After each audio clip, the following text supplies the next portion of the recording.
Assalamu alaikum everybody. So I finally got a chance to sit down with you and make this video. It was so highly requested that I just thought, okay, I may not have as much time as I want to have to make this video, but I'll just do it. This video is going to be about women covering in general, not only in Islam, but just generally how women should be more modest and should reveal less of their skin and less of their body shapes, and I will give the reasons behind it.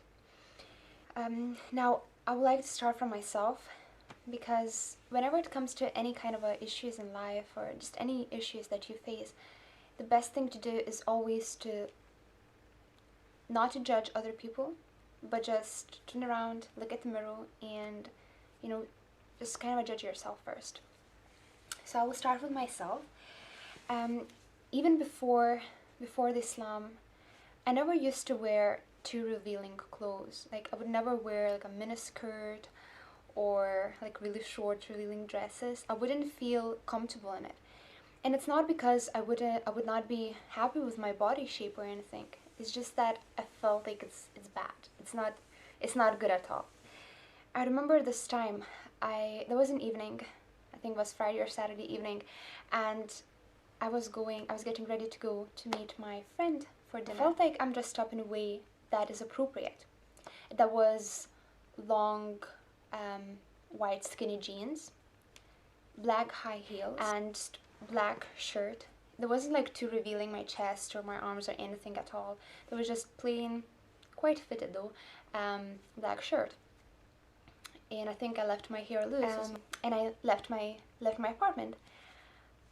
Literally, maybe 2 minutes into walking towards the restaurant, the group of guys just turned to me and they were like, making all kind of comments and like, oh, how you doing and stuff like that. And I was like, oh my gosh, like, I felt, it wasn't the first time when I get that kind of attention.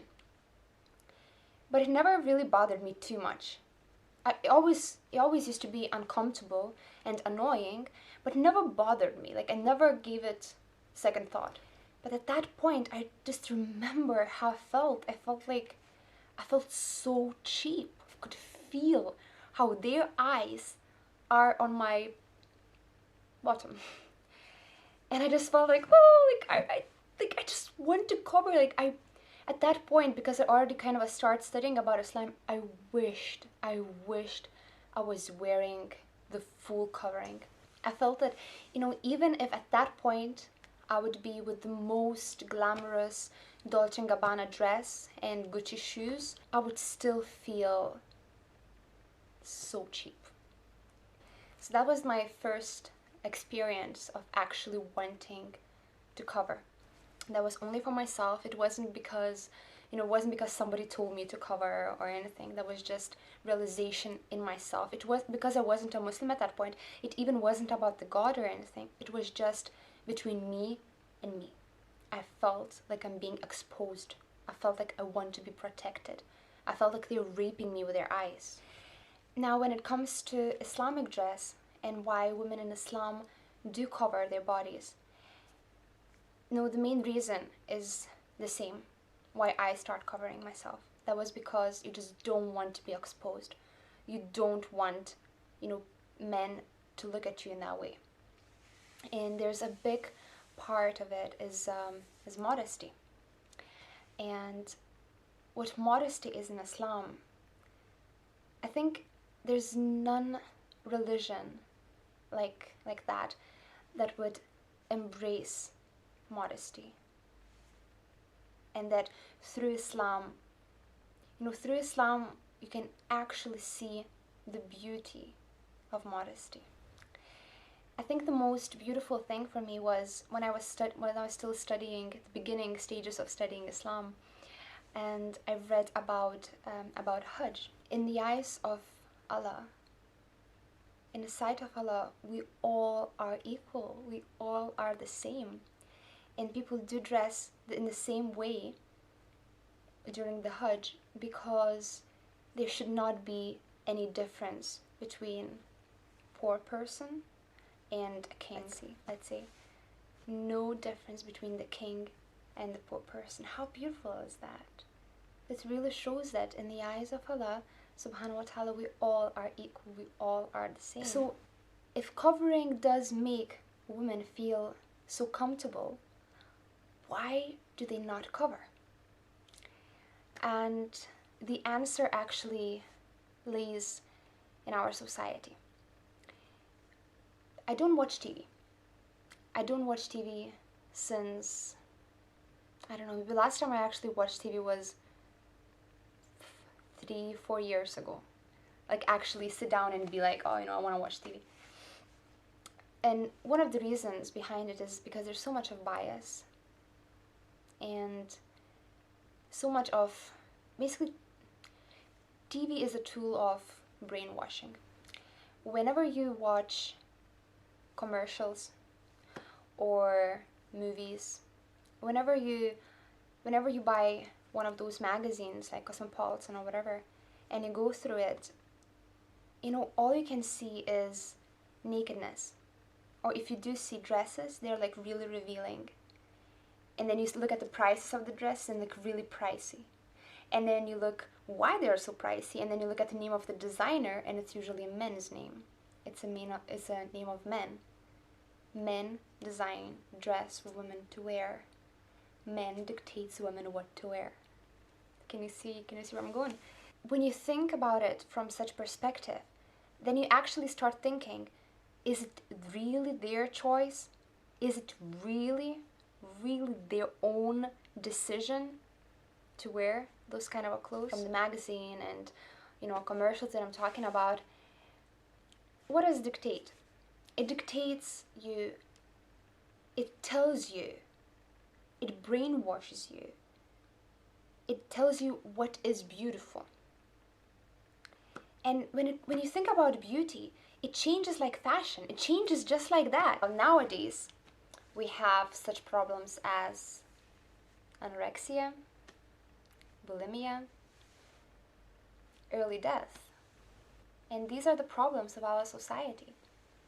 And females are the main target. You know, the next time you do see a Muslim woman, a hijab-wearing woman, or just modestly dressed woman, just think again, who is oppressed and who is liberated?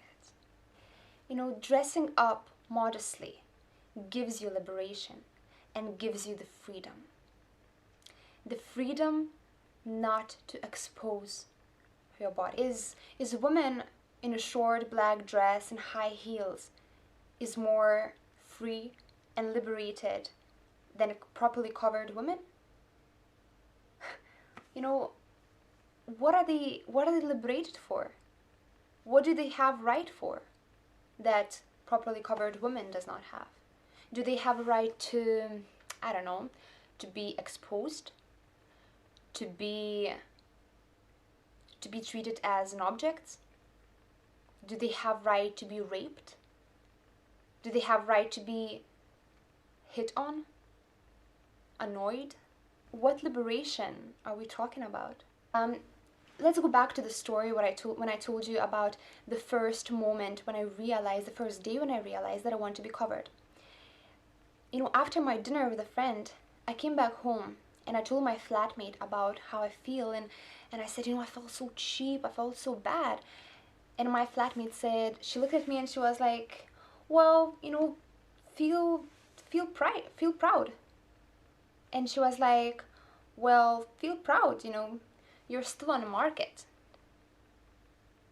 And I was like, what? I was like, what is flattering in that? It's not like a nice compliment. It's not like someone coming to you and being like, oh, your eyes are beautiful. And whenever I'm thinking about Islamic dress and how it makes women, how it liberates women, and how it makes women, how it empowers women, and how it makes women be treated respectfully, I always remember about scholar Amina Salimi. She's one of my favorite female scholars.